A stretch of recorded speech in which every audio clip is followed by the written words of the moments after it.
नागपंचमीला विशेष करून हळदीच्या पानातल्या पातोळ्या केल्या जातात। आपल्या महाराष्ट्रात नागपंचमीचा हा सण अगदी उत्साहाने साजरा केला जातो।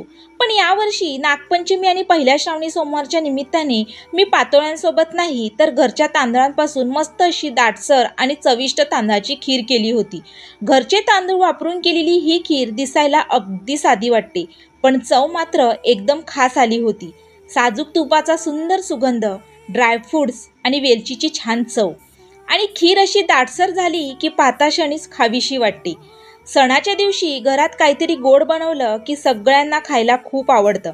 म्हणूनच यावेळी उपलब्ध असलेल्या घरच्या तांदळांपासून ही खीर बनवण्याचा विचार केला आणि ही खीर बनवताना सुरुवातीपासूनच काही छोट्या छोट्या गोष्टींची काळजी घेतली होती। त्यामुळे शेवटी खीरीला एकदम मस्त टेक्स्चर आणि चव आली।